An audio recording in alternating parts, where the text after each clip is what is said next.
आज हम topic cover करेंगे सरल सूक्ष्मदर्शी। इंग्लिश में बोलते हैं इसे सिंपल माइक्रोस्कोप। ठीक है, इससे पहले हमें एक वर्ड पढ़ना होगा जिसे बोलते हैं आवर्धन क्षमता। नेत्र की आवर्धन क्षमता क्या होती है? इंग्लिश में बोलते हैं इसे मैग्नीफाइंग पावर। ठीक है भाई, आवर्धन क्षमता क्या होती है? जैसे हमारी आंख है, आंख किसी भी वस्तु ऑब्जेक्ट को देख रही है। ठीक है, आंख जो देख रही है, तो आंख हम मान के चल रहे हैं ये हमारी आंख है। ठीक है, ये सामने कोई वस्तु रखी हुई है, इसे देख रही है, तो इस समय ये जो एंगल बना रही है वस्तु का, वो कितना बना रही है? एल्फा। अभी हमने कोई भी लेंस यहाँ यूज ना किया। अगर हमारी आंख में कोई कमी हो जाए या और किसी वजह से हमें बीच में एक लेंस लगाना पड़ जाए, यानी कि लेंस लगा के जो देख रहे हैं, अब एंगल इसका कुछ और होगा, वो क्या हो गया? बीटा। तो जो आंख की मैग्नीफाइंग पावर है, आवर्धन क्षमता है, दो वजह से ऑब्जेक्ट हमने देखा, एक लेंस यूज करके और एक बिना लेंस यूज किए। तो लेंस यूज करने के बाद जो एंगल बना वो कितना था? बीटा। और बिना लेंस के जो एंगल बना वो अल्फा। तो जो आंख की आवर्धन क्षमता है वो दो चीजों का रेशो होती है, एक तो visual angle of eye of object at eye due to lens, और visual angle of object without lens. यही क्या होती है? Magnifying power. इसकी डेफिनेशन क्या लिख सके? डेफिनेशन बहुत मिल जाएगी तुम्हें। ये है किसका अनुपात होता है? दर्शन कोण किसी वस्तु का आंख पर जो बनता है लेंस का प्रयोग करके, और बिना लेंस का प्रयोग किए दर्शन कोण वस्तु का आंख पर, इन दोनों के अनुपात को क्या कहते हैं? आवर्धन क्षमता। तो ये जितने भी हमारे माइक्रोस्कोप, टेलीस्कोप हैं, इन्हें पढ़ने के लिए पहले हमें ये फॉर्मूला जो है बहुत इंपॉर्टेंट है, ये लिखो। इसे इसकी आवश्यकता होगी m equal to beta upon alpha. हमें पता होना चाहिए यहाँ बीटा क्या है और एल्फा क्या है। ठीक है, लिखो ये जल्दी से।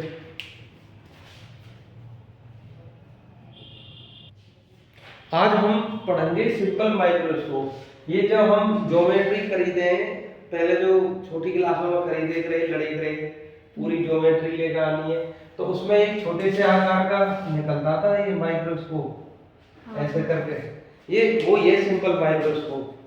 ठीक है, अब इसकी जो कार्यविधि है क्या है, जो चीजें वो हमें बड़ी दिखती हैं, कैसे दिखती हैं, ये पूरी प्रक्रिया हम इसमें पढ़ेंगे। तो जैसे भी हम डायग्राम बनाएंगे, पूरी प्रक्रिया ऐसे ही हमें थ्योरी में उतार लेनी है। सबसे पहले ये एक खाली लेंस होता है, सबसे पहली बात, ये खाली क्या होता है? एक लेंस। जितने भी लेंस होते हैं सबकी अपनी एक प्रिंसिपल एक्सिस होती है, जिसे मुख्य अक्ष कहते हैं। ये बना दे रहे हो जल्दी जल्दी। सबसे पहले क्या लिया हमने? एक लेंस, और उसकी ये एक प्रिंसिपल एक्सिस है। ठीक है, बनाते रहे हो।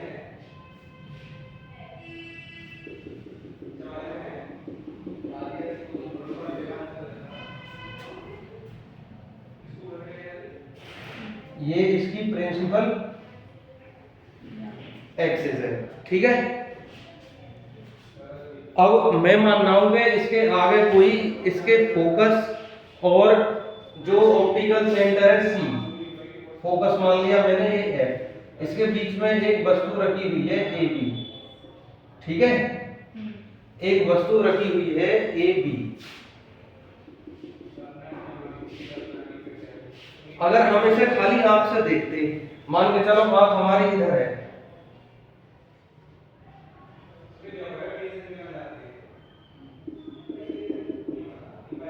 ठीक है, अगर खाली आंख देखती इसे, तो आंख की जो एंगल बनता वो एल्फा होता।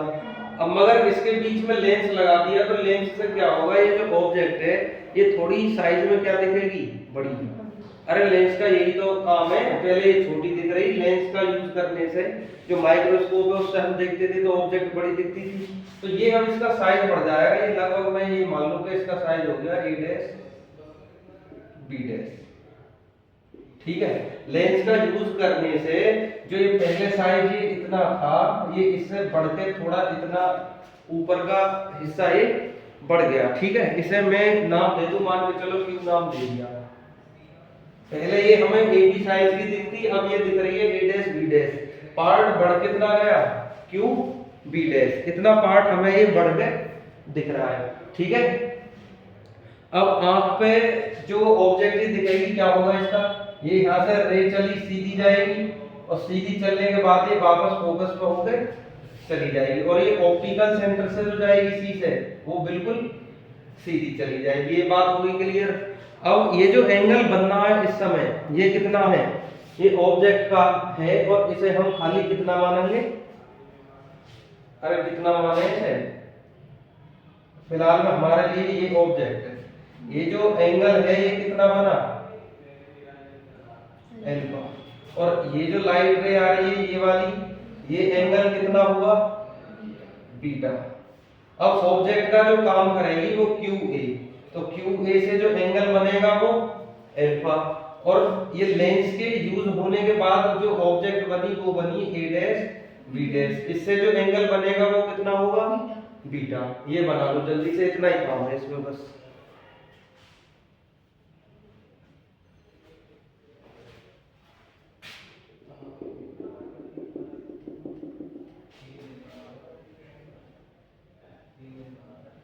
ठीक है,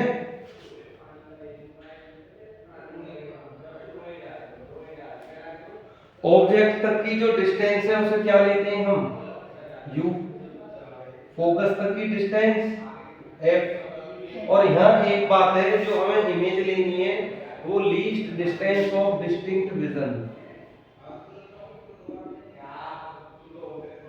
least distance of distinct vision, ये कितनी होती है 25 सेंटीमीटर, एक अच्छी आंख के लिए, और ये इसे डिनोट करते हैं हम डी से।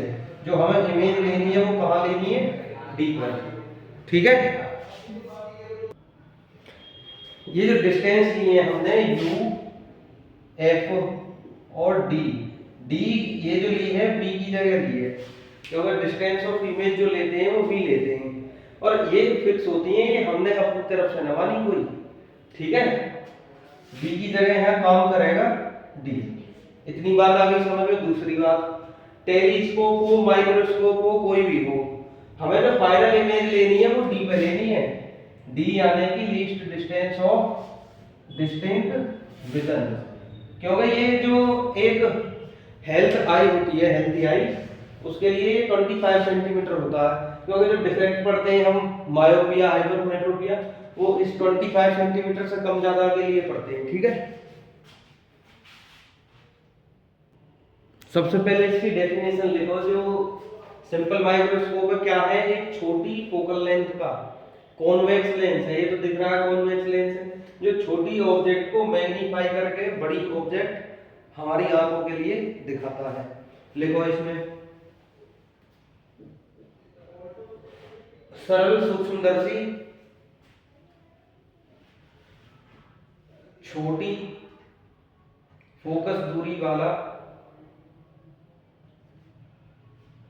सरल सूक्ष्मदर्शी छोटी फोकस दूरी वाला एक उत्तल लेंस है, एक उत्तल लेंस है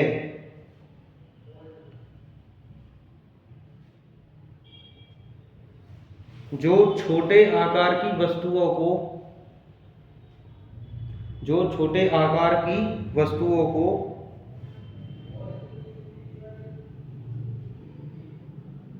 बड़ा करके दिखाता है।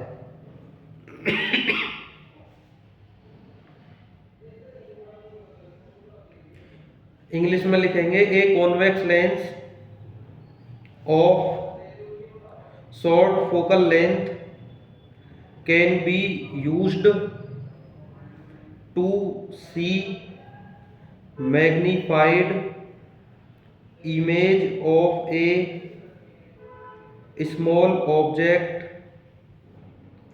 and is called a simple microscope। ठीक है भाई। अब इसका प्रिंसिपल देखो, इसमें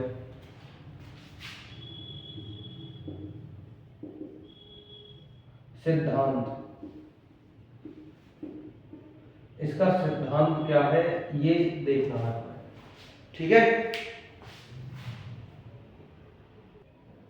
इसका प्रिंसिपल क्या है देखो, एक कोई ऑब्जेक्ट है ए बी, इसे हम इस लेंस के ऑप्टिकल सेंटर और फोकस के बीच में रख रहे हैं, तो इसकी जो इमेज है वो इसी साइड में, इससे बड़ी सीधी बन रही है इसी साइड में, ठीक है।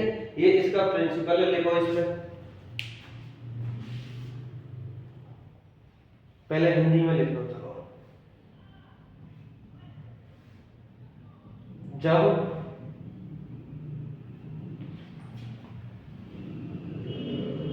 एक छोटी वस्तु को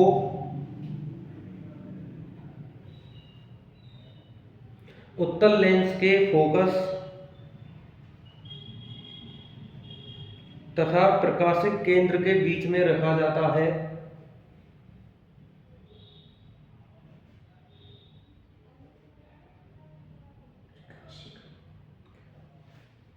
केंद्र के बीच में रखा जाता है,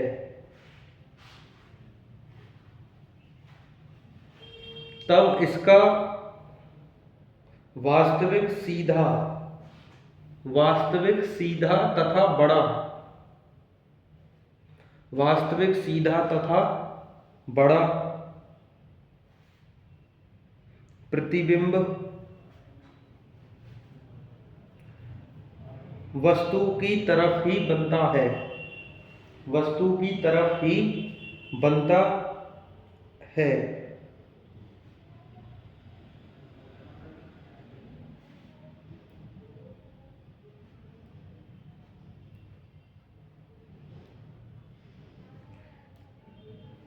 लेंस को हम कब तक एडजस्ट करेंगे, जब तक कि जो फाइनल इमेज है वो हमारी 25 सेंटीमीटर पे ना बन जाए। लेंस को तब तक आगे पीछे करते हैं या संयोजित करते हैं जब तक कि अंतिम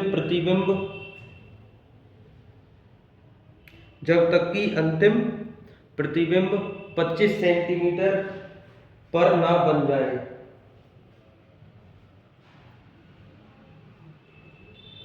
इंग्लिश में लिखेंगे, when A small object is placed between the optical centre and the focus of a convex lens, then its virtual erect and magnified image is formed on the same side of the lens. The distance of the object is adjusted. The distance of the object is adjusted till the image is formed at 25 centimetre. 25 centimetre का मतलब क्या है, least distance of distinct vision, ठीक है। अब इसकी working लिखो, working क्या है इसकी,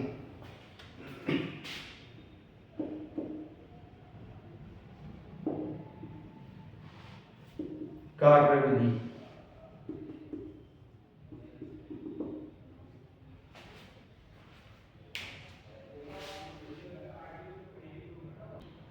वर्किंग में भी यही सब है कि एक ऑब्जेक्ट है ए बी जो कि कहाँ रखा हुआ है, एफ और सी के बीच में, तो इसकी जो इमेज है ए डैश बी डैश वो उसी साइड बन रही है जिस साइड ऑब्जेक्ट रखा हुआ है। अगर हम जो ऑब्जेक्ट की डिस्टेंस है इसे चेंज कर रहे हैं तो इमेज की डिस्टेंस भी चेंज हो जाएगी, ठीक है। और जो इमेज है वो चेंज हमें कब तक करनी है, यानी ये जो डिस्टेंस है u, ये u कब तक चेंज करनी है, जब तक हमारी फाइनल इमेज कहाँ ना बन जाए, d पर, कहाँ ना बन जाए, d पर। कार्यविधि में लिखो, माना एक वस्तु ए बी, माना एक वस्तु A B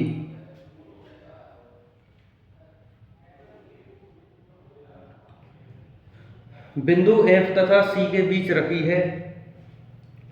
late A B be an object, let A B be an object placed between the points F and C। ठीक है, इसका वास्तविक प्रतिबिंब कहाँ बनना है?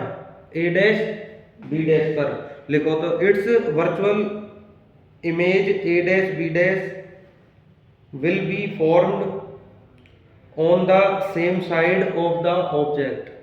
इसका वास्तविक प्रतिबिंब a डैश b डैश वस्तु की तरफ ही बनता है। अगर हम ऑब्जेक्ट की डिस्टेंस चेंज करेंगे वस्तु की, तो इमेज की डिस्टेंस भी अपने आप चेंज हो जाएगी। ठीक है, देखो, if the distance of the object is changed, then the distance of image also changes। यदि हम वस्तु की दूरी परिवर्तित करते हैं तो प्रतिबिंब की दूरी भी परिवर्तित होती है। ठीक है, और ये कब तक बदलेंगे हम? जब तक जो इमेज है ए डैश बी डैश कहाँ ना बन जाए? डी पे। ठीक है, कब तक बदलेंगे हम इसे? जब तक फाइनल इमेज डी पे 25 सेंटीमीटर पे ना बन जाए। इसकी परिवर्तित करते हैं तो इसके यानी कि क्या लिखा तुमने? इसके वस्तु की दूरी करते हैं तो प्रतिबिंब की दूरी भी परिवर्तित होती है। प्रतिबिंब की दूरी भी परिवर्तित होती है।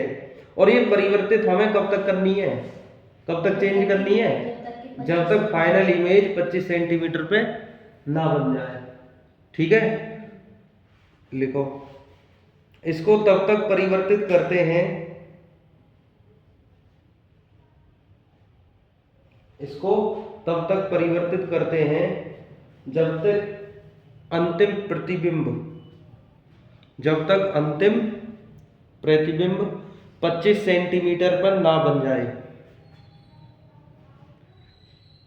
The distance is changed till the final image is formed at 25 centimetre.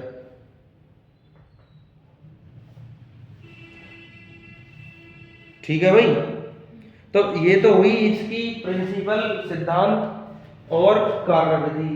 अब जो मेन कहानी है इसकी, जो अभी बताई तो मैं टॉपिक स्टार्ट करने से पहले, आवर्धन क्षमता। पेपर में वो कुछ चीज आएगी, एम निकाल कर बताओ क्या आएगी। अगली हेडिंग डालो इसकी, आवर्धन क्षमता, मैग्नीफाइंग पावर। अब यहाँ मैग्नीफाइंग पावर दो कंडीशन में पूछी जाएगी।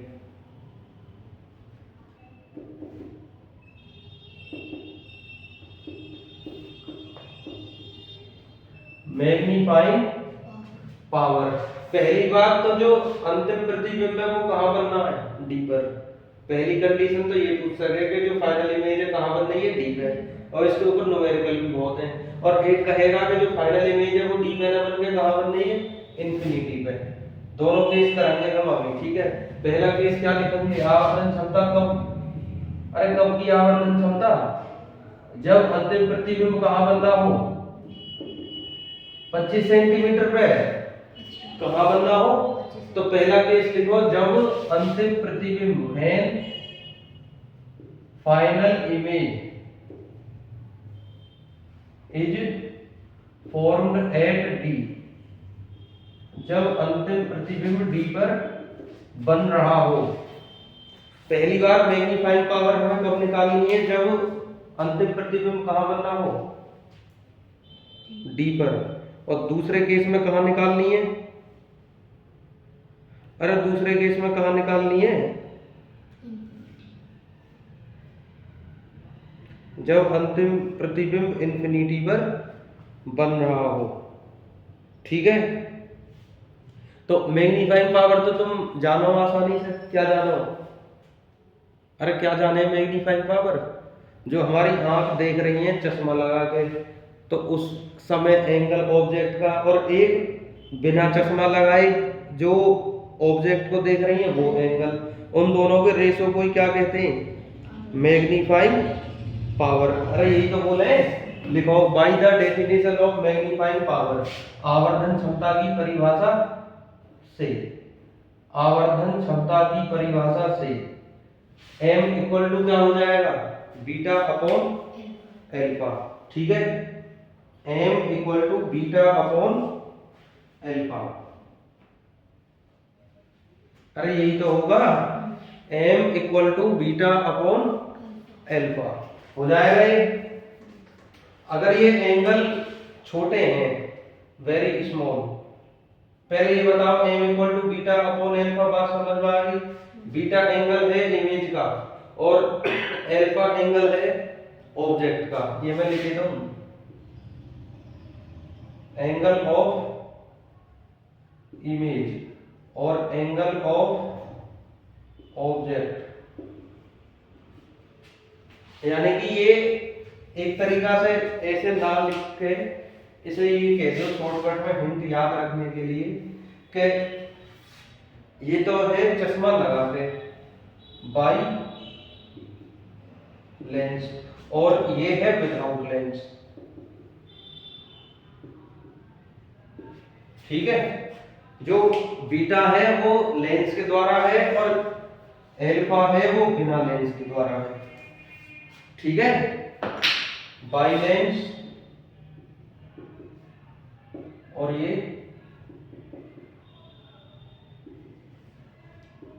Without lens.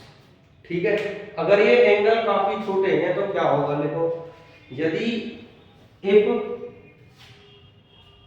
Alpha and beta are very small, यदि एल्फा और बीटा काफी छोटे हैं, if alpha and beta are very small, तो m इक्वल टू, इन्हें हम टेंजेंशियल फॉर्म में ले लेंगे, ये हो जाएगा tan बीटा और ये हो जाएगा अपॉन में tan एल्फा। ठीक है, ये जो दो तीन हम पढ़ने वाले हैं सिंपल कंपाउंड, सब में प्रोसेस यही चलेगा। ठीक है, सबसे पहले क्या लेनी है हमें? m ये हम जानते हैं बीटा अपॉन एल्फा, और ये एंगल काफी छोटे हैं तो ये टेंजेंशियल फॉर्म में ले लिए tan beta upon tan alpha. अब यहां से हम बीटा और एल्फा की वैल्यू निकालेंगे, तो लिखो फ्रॉम फिगर, चित्र से, फ्रॉम फिगर। देखो जो बीटा है, बीटा इस वाले ट्रायंगल में है, अगर ये तुम्हें दिख रहा हो तो यहां तक ले लो बेशक। ठीक है, तो tan बीटा क्या लिख सकते हैं हम? देखकर बताओ जल्दी, इसमें क्या लिख सकते हैं? अरे tan क्या होता है?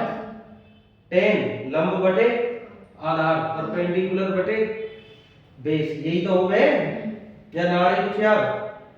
परपेंडिकुलर अपॉन बेस, यानी कि मैं लिखूं tan बीटा। तो ये कौन से ट्रायंगल में ले रहे हैं हम? ACB, in from figure in triangle ACB। तो इसका परपेंडिकुलर क्या है? AB। परपेंडिकुलर क्या है?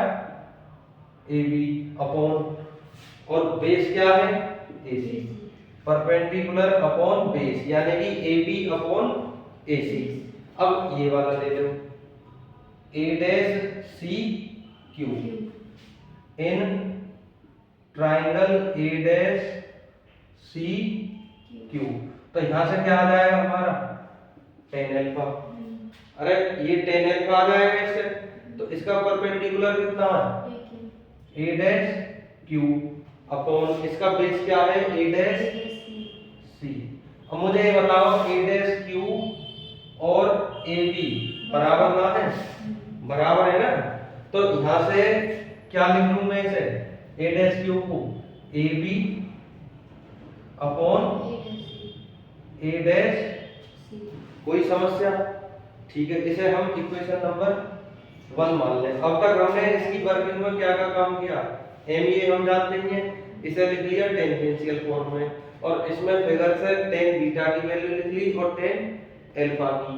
ये जो लिया ट्रायंगल, इससे लिया हमने टेन बीटा और इस वाले से लिया टेन एल्फा। ये हम जानते हैं परपेंडिकुलर अपॉन बेस होता है, ठीक है। अब ये बीटा और एल्फा की वैल्यू ध्यान रखियो 10 है, ठीक है। लिखो तो टेन एल्फा तथा बीटा का मान समीकरण 1 में रखने पर putting the value of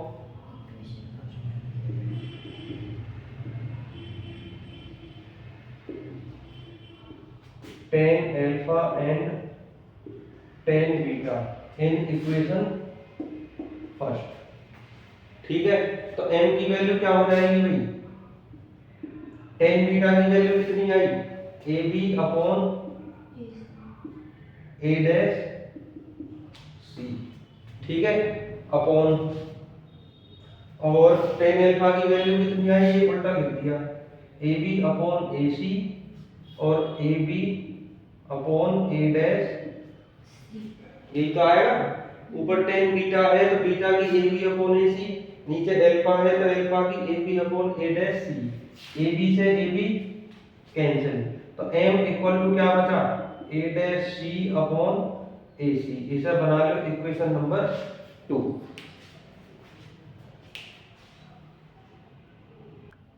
equation 2 इसे नहीं बनाएंगे, ऐसे करोगे सब रुक जाओ। अब ये जितनी भी डिस्टेंस है ना, जो ये लेंस के सब लेफ्ट साइड में, तो लेफ्ट साइड की जितनी भी डिस्टेंस है सब नेगेटिव ली जाएंगी। तो a डैश c की डिस्टेंस कितनी है, d, और d कैसी ली जाएगी, माइनस d, तो m equals to minus d upon ac कितनी है, u, और u भी कैसी ली जाएगी, माइनस u, माइनस से माइनस खत्म, m इक्वल टू कितना आया, यानी कि प्लस के d अपॉन u। इसे बनाएंगे इक्वेशन नंबर 2। तो m की वैल्यू यहां से आई d अपॉन u, लिखो इसे जल्दी। एक तो ये आ गई मैग्नीफाइंग पावर फॉर्मूला नंबर 1। अगर हमें दोनों डिस्टेंस दी हुई है ऑब्जेक्ट, यानी कि ये d तो कंफर्म है 25 सेंटीमीटर, अगर ऑब्जेक्ट की डिस्टेंस दी है और क्वेश्चन में m पूछे तो तुम डायरेक्ट यहां से निकाल सको। अगर और भी कई सारे रिलेशन है यहां से, अब ये देखो, ये लिखो by lens formula, by lens formula, lens सूत्र से। लेंस फॉर्मूला क्या होता है, क्या होता है, 1 upon f equal to 1 upon v minus 1 upon u है इसकी जानकारी। अब ये सारी डिस्टेंस यहाँ कैसे ली जाएंगी, नेगेटिव, सब कैसे ली जाएंगी, नेगेटिव। क्यों, क्योंकि ये सब कैसी हैं, अरे लेफ्ट साइड में है ना, तो लेफ्ट साइड में जितनी भी डिस्टेंस है सब कैसी ली जाती है, नेगेटिव। तो नेगेटिव लेंगे तो क्या हो जाएगा ये,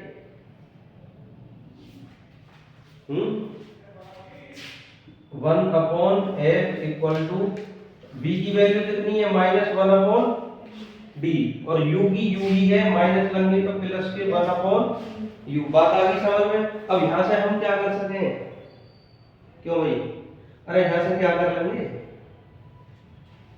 ये f भी माइनस की ली जाएगी, ठीक है, यहां से माइनस कॉमन ले लो इधर से, तो ये हो जाएगा 1 upon f equal to 1 upon u minus 1 upon d। यही तो हो जाना चाहिए। अरे ये जो f की तरफ माइनस है ये हमने दूसरी साइड भेज दिया, तो 1 अपॉन f इक्वल टू क्या बचा, 1 upon u minus 1 upon d, ठीक है। दोनों साइड हम d की मल्टीप्लाई कर रहे हैं, दोनों तरफ d की गुणा करने पर, multiplying by d on both side, लिखो जल्दी, दोनों तरफ d की गुणा करने पर, दोनों तरफ d की गुणा करने पर, तो दोनों तरफ d की गुणा करेंगे तो ये क्या हो जाएगा भाई, d upon f equal to d upon u minus, देखो यहाँ भी d की होगी तो कितना बचेगा, 1।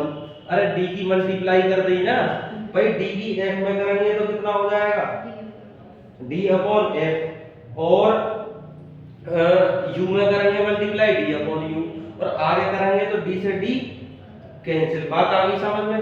अब ये बताओ मुझे, d upon u equal to 1 इधर प्लस में आ जाएगा, प्लस के d अपॉन f। इस d अपॉन u की जगह क्या लिख सकते हैं, m, अरे m लिख सकते हैं ना, तो m equal to 1 plus d upon f।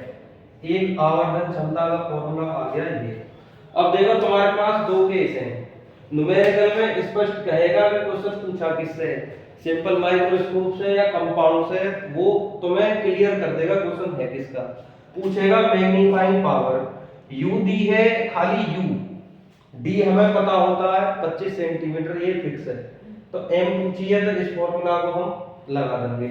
Focus दूरी दी है, दो कंडीशन है, या तो u देगा या f देगा, तो दोनों फॉर्मूला है हमारे पास, क्योंकि जो अंतिम प्रतिबिंब है वो तो 25 सेंटीमीटर पे बनेगा, वो d फिक्स है। u दे तो ये फॉर्मूला, f दे तो दोनों है हमारे पास, ठीक है। तो ये जो अभी कार्य विधि हुई ये हुई खाली जब अंतिम जो प्रतिबिंब है वो हमारा कहाँ बनना, डी पे। अब इसके बाद हम पढ़ेंगे कि जो अंतिम प्रतिबिंब है वो कहाँ बने, एफ इंफिनिटी पे, ठीक है। ये करो पहले जल्दी से। अब अंतिम यानी कि जो हमारी लास्ट इमेज इंफिनिटी पे कब बनेगी भाई, ये यहाँ से हमें फिगर इसका थोड़ा मॉडिफाई करना पड़ेगा। इसमें क्या है, चलो इसको पूरे को मॉडिफाई कर देते हैं। इसमें क्या करना होगा बताओ जल्दी से। अंतिम इमेज, लास्ट फाइनल इमेज हमें बनानी है कहाँ, इंफिनिटी पे। तो जो ऑब्जेक्ट है वो अपनी बार हमें कहाँ रखनी होगी, एफ पर। कहाँ रखनी होगी, एफ पर, ठीक है।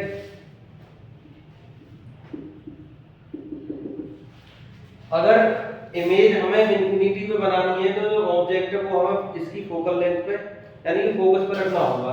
अब इसका जो ये इमेज है इसी साइज की, ये बनेगी हाँ जो हमें दिखेगी ए डैश बी डैश। तो अब इसका जो एंगल हम बना रहे हैं ये ऑब्जेक्ट का हुआ कितना, अल्फा, ठीक है। अरे यही तो अल्फा ये माना था हमने, अरे ये थोड़ा ही माना है अल्फा, ये नहीं था अल्फा। देखो पीछे एक बार जल्दी, अल्फा था ये वाला,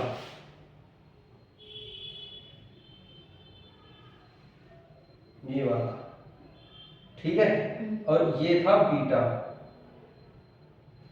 और जो ये ऑप्टिकल सेंटर पे होकर जाएगी ये सी पर हो गए, तो ये फोकस पे बिल्कुल सीधी आ रही होगी, और ये भी कैसी आ रही होगी, सीधी। ये दोनों पैरेलल आ रही होंगी और ये आगे हाथ पे मिल जाएंगी। तो अब यहाँ से जो हम देखेंगे ये प्रक्रिया पूरी सेम चलनी है, ठीक। यहाँ से ये बताओ टेन बीटा की वैल्यू कितनी हो जाएगी, ये वाला डायग्राम लग गया हम, ये एफ ले लिया, इसे एफ डैश मान लो, कुछ भी मान लो, एफ डैश मान लो। तो ये परपेंडिकुलर कितना हुआ होगी बार इसका, एफ एफ डैश कितना हुआ, एफ एफ डैश, और बेस कितना हुआ इसका, एफ सी, बेस कितना हुआ, एफ सी। अब टेन अल्फा में आ जाओ, ये ए डैश बी डैश, इसका परपेंडिकुलर कितना, ए dash B dash upon A dash सी। अरे ये तो क्लियर है, ए डैश सी, ठीक है। अब आगे इसकी डिवाइड लगाओ, कितनी आएगी भाई, ये जो है ए डैश बी डैश ये तो एफ एफ डैश के बराबर है ना, बात आ रही है समझ में ना आ रही। अरे ये A dash B dash F F dash के इक्वल होगा ना, ठीक है। तो ए डैश बी डैश की जगह क्या रख दें हम, एफ एफ डैश। अब ये वैल्यू सब हम यहाँ पुट करेंगे तो ये देखो जल्दी क्या आ जाएगा, यहाँ से m इक्वल टू क्या आ जाएगा, टेन बीटा, टेन बीटा कितना है, F F dash upon F C upon, और टेन अल्फा कितना है, F F dash upon A dash C, F F dash से एफ एफ डैश खत्म। तो m इक्वल टू कितना बचा, A dash C upon F C. अब ये देखो ए डैश सी कितना, ये इमेज है, इमेज की डिस्टेंस कितनी होनी चाहिए, अरे d होनी चाहिए या b मान लो इसे, मगर यहाँ हम b यूज ना कर रहे हैं तो m इक्वल टू कितना होना चाहिए, d, माइनस माइनस से कट जाएगा, एफ सी कितना होना चाहिए, या तो इसे u मान लो या f मान लो, ये दोनों यहाँ पे फिक्स हैं क्योंकि ऑब्जेक्ट भी f पे रखा और ये है फोकस, तो f ऑब्जेक्ट रखा तो इसकी डिस्टेंस u दोनों बराबर है। अगली बार तो इसे क्या करें, या तो u लिख लो या f लिख लो, ये एक ही बात है, और d अपॉन f। तो अब की बार हमें d दी u दे या f दे, अगर इमेज इंफिनिटी पे बन रही है तो यही फॉर्मूला यूज करेंगे हम। अगर यहाँ जाएंगे तो यहाँ से हमारा काम बेकार, क्यों? क्योंकि u और f दोनों कैसे इक्वल, और जब इसे माइनस माइनस करेंगे तो यहाँ से हमें कोई भी रिजल्ट नहीं मिलेगा। ठीक है भाई। अब की बार अगर इंफिनिटी पे है इमेज तो ये दोनों फॉर्मूला हमारे काम कर देंगे। ठीक है, हो गया ये क्लियर? ठीक है, इतना ही करेंगे आज, कल करेंगे कंपाउंड माइक्रोस्कोप। ठीक है, कल आने की मंडे में। ठीक है भाई।